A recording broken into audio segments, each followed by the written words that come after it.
Since 1985, the WWE's been producing pay-per-view events with the scale, production and influence becoming bigger each and every year. The likes of the Royal Rumble, SummerSlam and Survivor Series have endured for over 30 years at this point, and even more modern extravaganzas such as Money in the Bank and Elimination Chamber have cemented their place as fan favourites. WrestleMania has gone beyond a pro wrestling show and has become a worldwide cultural phenomenon, with the event even having to be held over 2 days since 2020 to accommodate the thousands of fans and media outlets which descend upon it. However, not every WWE premium live event has achieved such status over the past 40 years. So much so that, unlike the aforementioned Big Four that have been running for decades now, some shows only ever get a single outing on the WWE calendar, and it's these solo shows that we're going to look at in today's video. Just a few notes though before we get started. I won't be including WWE Network exclusive shows such as Beast in the East, Live at MSG or The Shield's Final Chapter, as these were not marketed as pay-per-views. I also won't be including all the named in-your-house events such as Ground Zero or Canadian Stampede, as these all fell under the specific in-your-house banner, and besides, a lot of these shows went on to spawn their own pay-per-views such as Unforgiven, Bad Blood and Judgment Day, all of which had more than a single outing throughout the years. Nor will I be including the likes of Mayhem in Manchester from 1998 or the Global Warning Tour from Australia in 2002, as these never aired as pay-per-views but instead were later released on home video. Finally, events such as the horror show at Extreme Rules and Vengeance Night of Champions won't be included, as they're continuations of those shows' lineages, which just so happen to have a slight variation on the name.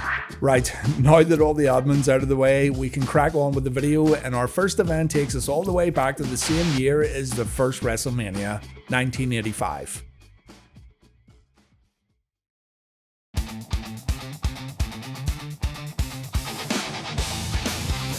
Following the success of the first WrestleMania, WWF owner Vince McMahon announced that there would be another 5 pay-per-view events over the coming year, known as WrestleVision. The first of these would be the Wrestling Classic, which aired on November 7th, 1985, while the other 4 would air between January and August of 1986.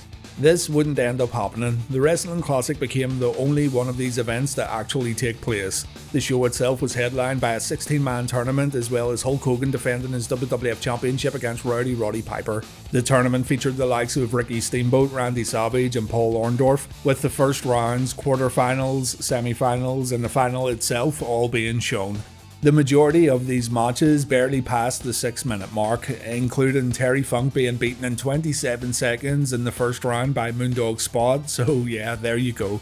Even to this day, tournaments have never done well for the WWF except for Survivor Series 98, which is more remembered for the overarching storyline rather than the in-ring action, but the company weren't to know that at the time, so having something like this as a one-off event makes sense to a degree. Seeing the same few guys over and over again competing in short throwaway matches probably wasn't the best way to go about it though. In the end, the Junkyard Dog defeated Randy Savage in the final via countout, and for this, he won, nothing. There was no major prize announced that the winner would receive, so I guess JYD just got the accolade of winning a tournament on pay-per-view. In the WWF title match, Hogan, wearing all white, retained his championship by disqualification when Cowboy Bob Orton interfered and attacked Hogan, but Paul Orndorff came to the Hulkster's rescue and the heel scarpered away to the back. All in all, the Wrestling Classic's remembered more as a history piece rather than a great wrestling show. Yeah, the card is filled with huge names, but they didn't really get a chance to shine given the layout of the show, and having both the WWF title match and the tournament final end in non-finishes was a bit of a letdown.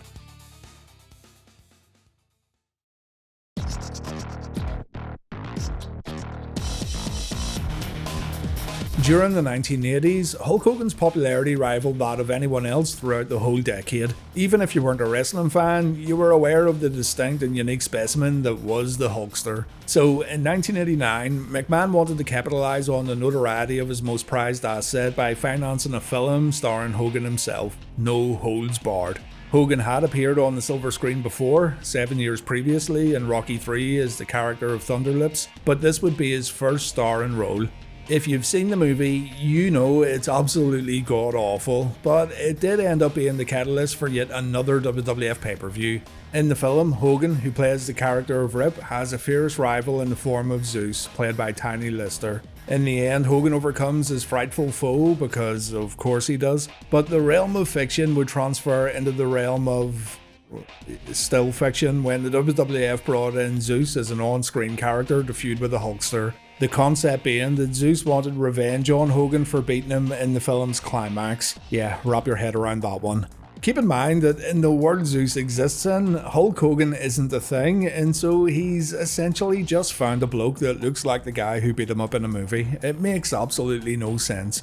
Anyway, the rivalry between the two would culminate in a tag team steel cage match, pitting Zeus and Randy Savage against Hulk Hogan and Brutus Beefcake. The match itself took place at the December 12th taping of Wrestling Challenge in the Nashville Municipal Auditorium, but was packaged alongside a showing of the film as part of a pay-per-view put on by the WWF, airing on December 27th. So if you ordered it, you would see the movie No Holds Barred in its entirety, followed by the steel cage showdown. While the film was absolutely terrible, the match was perfectly serviceable, with Beefcake and Savage escaping the cage and leaving Hogan to hit Zeus with 3 leg drops to pick up the victory for his team.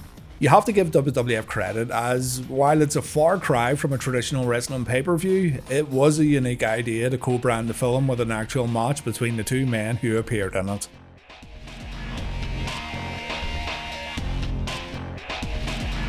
The first attempt to produce a quote-unquote B pay-per-view occurred in 1991 with This Tuesday in Texas, with the WWF looking to establish Tuesdays as a secondary night for pay-per-view shows. As you can probably guess by its appearance in this video, This Tuesday in Texas didn't really take off, and the idea of having a pay-per-view on a Tuesday was shelved up until 2004 with the appearance of Taboo Tuesday.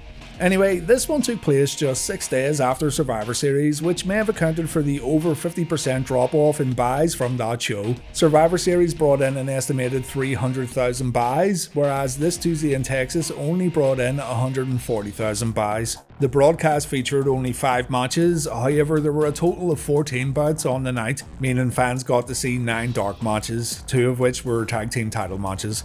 One of the most anticipated bouts on the card featured Jake the Snake Roberts taking on Macho Man Randy Savage, as their personal rivalry had reached the boiling point, and it was one of the main selling points of the show. However, the match only went 6.5 minutes, making it the shortest bout on the card. To be fair though, the aftermath more than made up for the short match length, as Jake would drop Macho with multiple DDTs before attempting to unleash his snake upon him, much like he had done earlier in the feud in one of the era's most iconic images. Jake would then slap Miss Elizabeth, which received huge heat from those in attendance. Elsewhere on the card, Bret Hart defended his IC title against the Skinner, the British Bulldog bested the Warlord, and the team of the Repo Man and Ted DiBiase got the better of El Matador and Virgil. The main event was a WWF title rematch from Survivor Series, as Hulk Hogan looked to regain the title he lost 6 days earlier against The Undertaker. Taker won the belt thanks to help from Ric Flair and a tombstone onto a steel chair. This was the move that Hogan claimed Taker hurt him with, which turned out to be complete bollocks. In typical fashion, Hogan once again held the gold at the end of the night after throwing ashes in The Undertaker's eyes and rolling him up for a 3 count. I can see what the WWF is going for here, putting on a cheaper show with a few less matches to test the waters, but putting it on just 6 days after fans had already forked out full price for a pay-per-view, probably not the best idea.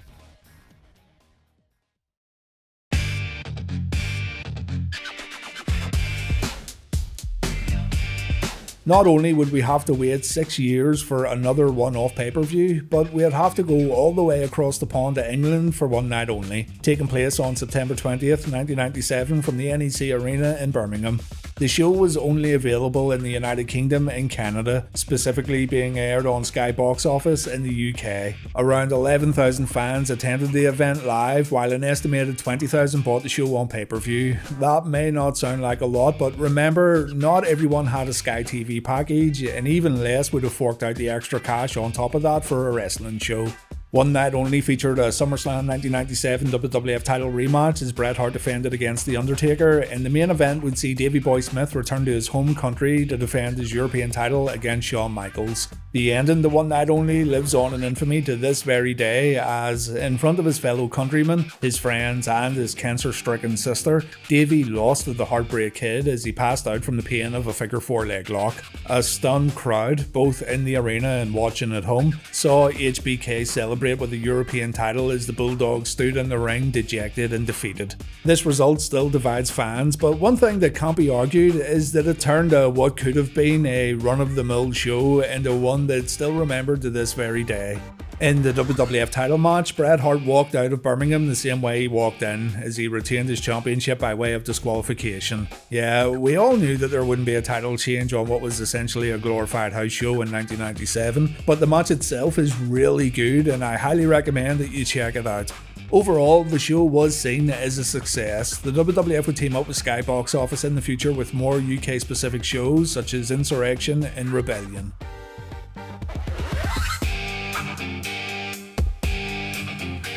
During the Attitude Era, the appetite for wrestling was almost at a fever pitch, especially for those places where there wasn't a live event every week. So when Vince McMahon and the WWF returned to the UK a year on from One Night Only, they knew they would sell out anywhere they went. This was indeed the case when they rolled into the London Arena on the 6th of December 1998 for Capital Carnage. This event is arguably most well known for Jim Ross suffering a second attack of Bell's palsy live on air. To his credit, he finished the broadcast, but I don't think anyone would have blamed him for not doing so, especially seeing as Michael Cole was in the building and could have easily taken over for him. As for the show itself, it was a below average event with no matches standing out above the rest. Ex-footballer Vinnie Jones made an appearance, which didn't really add much to the event. However, the crowd was absolutely white hot for the whole night despite the lackluster in-ring action they were given. It just goes to show how desperate UK fans were for wrestling during that time. Those in attendance were served up matches such as Tiger Ali Singh vs Edge, Val Venus taking on Goldust, and the team of Christian and Sable going up against Mark Mero and Jacqueline. The Rock successfully defended his newly won WWF title against X-Pac by DQ after Triple H got involved. And the main event was a 15-minute walk-and brawl affair as Steve Austin, The Undertaker, Kane and Mankind squared off in a fatal four-way encounter. The Stooges and Vince McMahon made their presence felt in various roles. This one was, again, essentially a glorified house show, and you really won't miss much by not checking it out.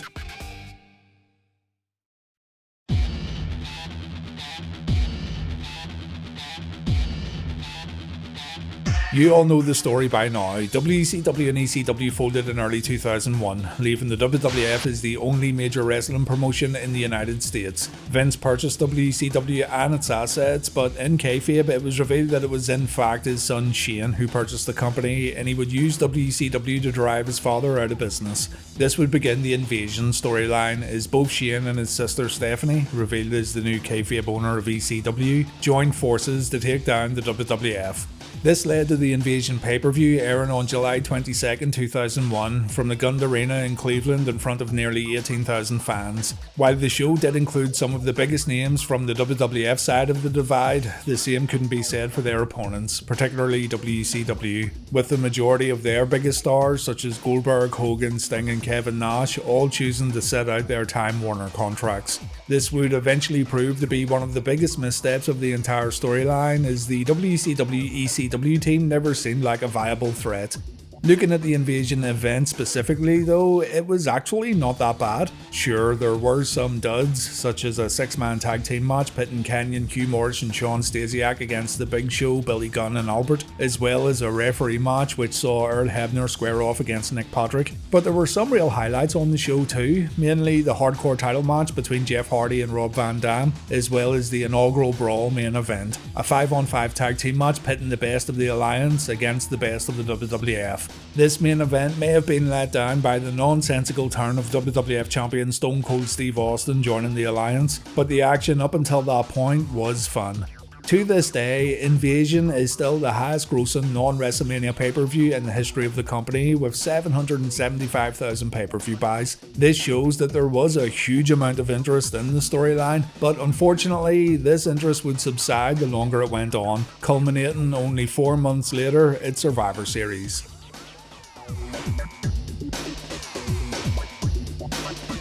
Sticking with ECW, following the success of the Rise and Fall of ECW DVD released in 2004, it was decided that an ECW reunion show would take place the following year at the Hammerstein Ballroom in New York. The show was so well received that they did it again the following year, along with the announcement that the brand would be making a comeback under the WWE banner, and hardcore ECW fans were cautiously optimistic that the company they knew and loved would once again rise to prominence and deliver the hardcore blood and guts action that they had done in their heyday. This would prove not to be the case, as the product they were given fell so far below expectations that the show was ECW in name only. The brand did however get their own pay-per-view at the end of 2006, and if fans still had hope for ECW at that point, then it had completely disappeared following the conclusion of December to Dismember, airing on December 3rd, 2006 from the James Brown Arena in Augusta, Georgia, a town that ECW had only ever ran once in their entire history. Only 2 matches were announced for the event, resulting in only 90,000 pay-per-view buys, those being the Hardy Boys vs Eminem and an Extreme Elimination Chamber match for the ECW title. While the aforementioned tag team match was decent, the rest of the card was just filler match after filler match, such as Matt Striker vs Balls Mahoney, Daivari squaring off against Tommy Dreamer, and the team of Mike Knox and Kelly Kelly taking on Kevin Thorne and Ariel. The main event saw fan favourite and ECW original Sabu replaced with Hardcore Holly, as well as having another original Rob Van Dam and up-and-comer CM Punk both eliminated from the match early on. Holly's elimination was also botched, so fans were left with the Big Show, Test and eventual winner Bobby Lashley to entertain them. The event was so negatively received that Paul Heyman left the company mainly due to having his original ideas for the event rebuffed by Vince McMahon, and the brand never had its own pay-per-view ever again.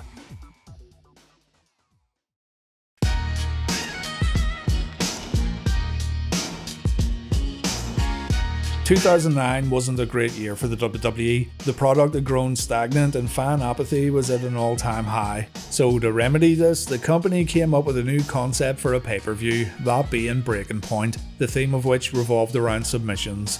The show aired from Montreal, which immediately set off alarm bells in the minds of wrestling fans, as it was almost a guarantee that with the theme of submissions and the event taking place in Montreal, there would be some sort of reference to the infamous Screwjob of 1997.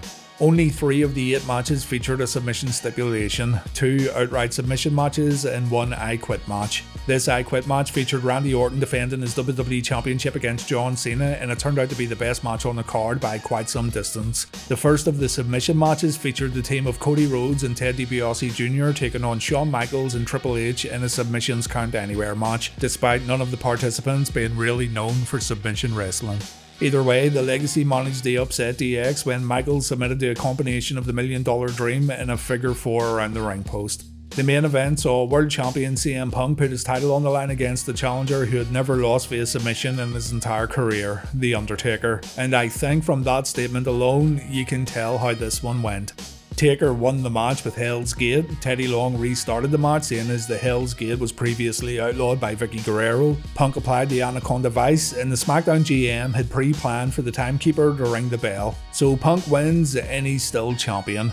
With that, fans' fears were realised as once again in Montreal, the company took the easy way out by rehashing one of the most infamous events in their history, meaning that no matter how good the show may have been up until that point, the ending alone would have soured both those in attendance and those who had forked out to buy the event on pay-per-view.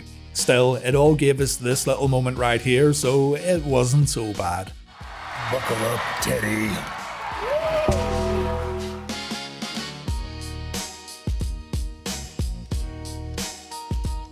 I don't think it's unreasonable to say that out of all the gimmick matches that exist in pro wrestling, the Fatal 4-Way wouldn't rank too highly on anyone's list of favourites. Sure, there have been some outstanding ones throughout the years, but going as far to theme a pay-per-view around it, I'm not so sure about that. Well, count on the WWE to present Fatal 4-Way in 2010. 3 matches on the card followed the structure of the stipulation, with the Divas title, the World Heavyweight title, and the WWE title all being defended in fatal 4-way bouts. Alicia Fox picked up the Divas Championship after besting Gail Kim, Maurice, and Eve Torres in a match that went just under 6 minutes. Rey Mysterio won his second World Heavyweight Championship after outlasting Jack Swagger, CM Punk, and Kane, while Sheamus became the new WWE Champion as, during his match against John Cena, Edge, and Randy Orton, the Nexus got involved by attacking Cena. Edge tried to help fight off the NXT rookies, and Sheamus was able to pin Cena in the confusion to win his second WWE title.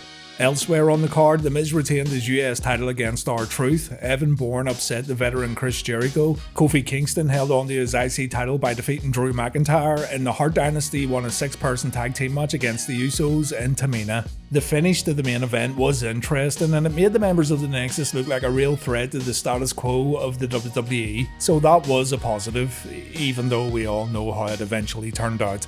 Evan Bourne getting the win over an established star like Y2J was also a nice surprise, but the rest of the show sort of just felt like an extended episode of Raw or SmackDown, which is, unfortunately, what a lot of the pay-per-views around this time period felt like. And yes, while NXT would go on to have a show titled Fatal 4-Way, this was the event's only main roster appearance.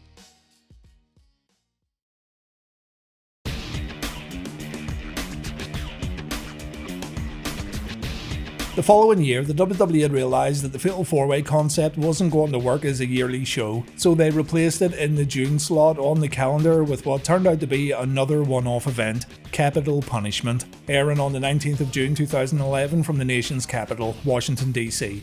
To promote the show, the WWE would air vignettes featuring US President Barack Obama answering questions about the event. These were, of course, not real press conferences, but the WWE did eventually put up disclaimers before airing these promos stating that they were parodies and purely for promotional purposes, you know, just in case you're dense or something.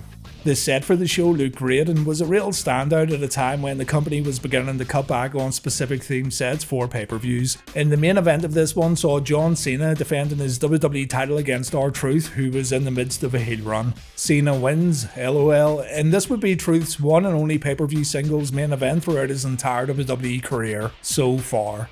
Elsewhere on the card, Randy Orton retained his world title against Christian in a really good match, the finish of which was controversial, seeing as Christian had his foot under the ropes during the decisive fall. This led to the feud continuing on the following month.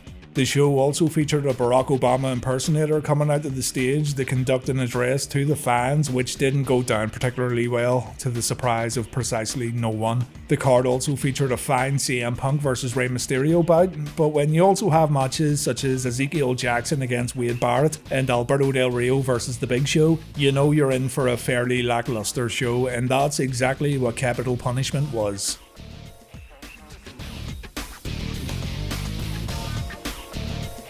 Forever on the pulse of popular culture, the WWE ran a show in 2017 named after a song that came out 60 years earlier by let's say, a fairly problematic chap to say the least.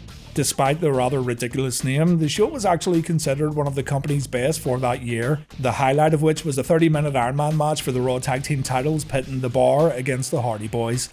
Alexa Bliss and Sasha Banks had a fine outing for the women's title, the only real complaint being the finish where Bliss got herself counted out to retain the title, but they made up for it with a post-match brawl. Braun Strowman and Roman Reigns had a fun ambulance match, which is most remembered for not only Strowman picking up the win, but the post-match shenanigans as Roman threw Braun into the ambulance before reversing it into the back of a semi-truck, causing the back of the ambulance to crumple and presumably kill old Brawny the Strowman. But he turned out to be fine, because of course he did. The main event was a hard-hitting affair for the Universal title as Samoa Joe challenged Brock Lesnar, which was enjoyable while it lasted, but that was the issue, it only went just over 6 minutes. The rest of the card varied between bog standard and decent, with the only real dud on the show being an impromptu match between Heath Slater and Kurt Hawkins. This was put on to kill time while Strowman was being rescued from the back of the crashed ambulance, and we didn't even get to see the finish as the camera was too focused on what was going on backstage. But apart from that, yeah, Great Balls of Fire was a pretty good show, all things considered. So if you want to dive into 2017 WWE, for whatever reason, you can do a lot worse than this. The name of the show still is terrible though, no idea what they were thinking.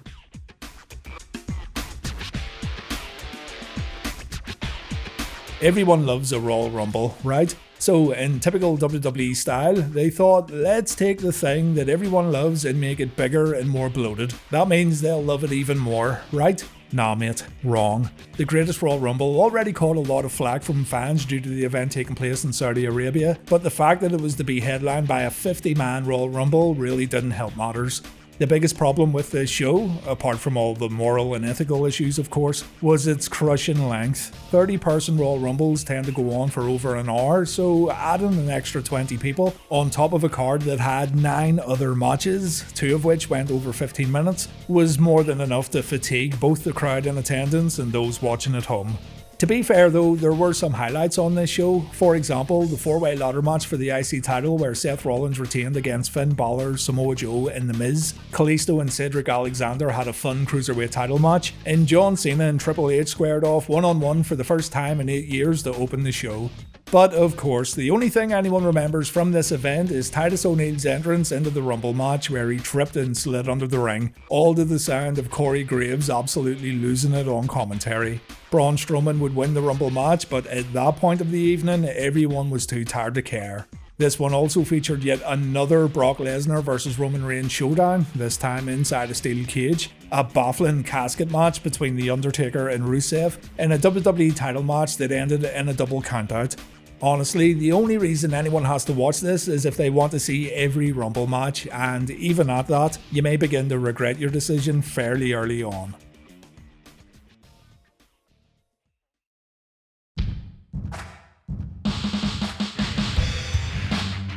A lot of these shows fail due to a flawed concept, an uninteresting card, or by being replaced with something better the following year. But Stomping Grounds in 2019, airing June 23rd from the Tacoma Dome, failed to garner much interest due to a combination of these 3 things, culminating in a staggeringly low attendance of an estimated 6,000 people inside a venue that could fit over 3 times that amount. Despite the lack of fans in the building and the general lack of interest, Stomping Grounds actually wasn't too bad. Right enough, nothing majorly interesting happened at the show, but nothing outright terrible happened either. The main event saw Seth Rollins defend his Universal title against Baron Corbin with Lacey Evans serving as the special referee. After much tomfoolery and general nonsense, Rollins retained his belt when John Cone replaced Evans as the official. She and her rival Becky Lynch ended up brawling. Kofi Kingston successfully defended his WWE Championship inside a steel cage against Dolph Ziggler. Ricochet bested Samoa Joe to win the US title, and Bayley won her match against Alexa Bliss to keep hold of her SmackDown Women's title. Like I said, there was nothing on this card that could be considered a dud, but nothing on it broke any new ground as far as WWE pay-per-views were concerned. Although, considering how dreadful 2019 was for the company from a creative standpoint, perhaps being a perfectly adequate show was the best thing that could have happened.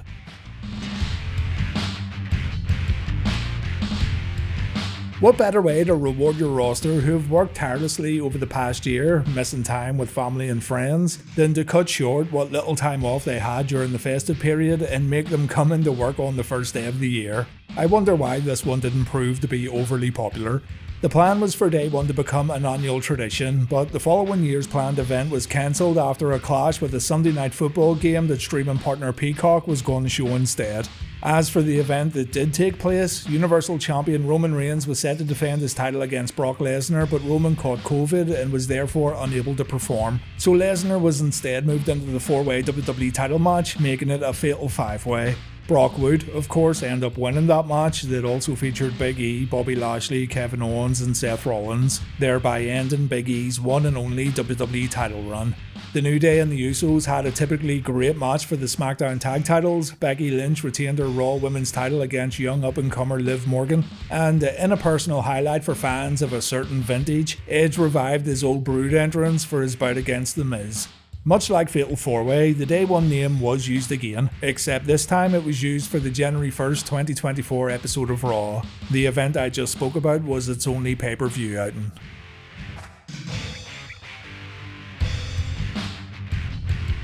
The most recent one-off show to date took place on August 31st, 2024 in the Uber Arena. Bash in Berlin was a continuation of the recent WWE tradition of holding a major event in Europe at least once a year, with the Clash at the Castle events taking place in the UK and a further Clash show set to occur in Paris later this year. Now yes, you could say that Bash in Berlin is part of the Clash lineage, but since it has a different name and the theming of the show is also totally different, then I reckon it fits the criteria. This was the first ever proper pay-per-view to emanate from Germany, and the crowd were absolutely top notch. Despite only having 5 matches on the card, the show still felt like a big deal, and I'd say that every one of these 5 matches delivered. The main event saw World Champion Gunther defend against Randy Orton in a match that went over half an hour where both men beat the hell out of each other. Gunther would eventually retain the gold, making Orton pass out in a sleeper hold. Cody Rhodes was also able to defend his WWE title against Kevin Owens in a fine opener. Jade Cargill and Bianca Belair regained the women's tag team titles after dethroning Alba Fire and Isla Dawn. And CM Punk took on Drew McIntyre in a hard-hitting strap match which set the scene for their absolute bloodbath at the appropriately named Bad Blood. These European events have proven to be very popular and have produced some really good matches, so here's hoping they continue. Let me know in the comment section below which one of these one-off pay-per-views you enjoyed the most and which one you'd like to see make a comeback. Or how about this? Do you have any ideas for one-off pay-per-views? Sorry, PLEs? Or do you have any ideas for one-off shows that would have a unique or distinct theme? Add your ideas, and this is something I could look into making a video on. Just make sure your ideas are viable. I know a show featuring 6 Pete Gas matches would be excellent, but it's unfortunately out of the realm of possibility. Thanks very much for watching everyone, and please take care.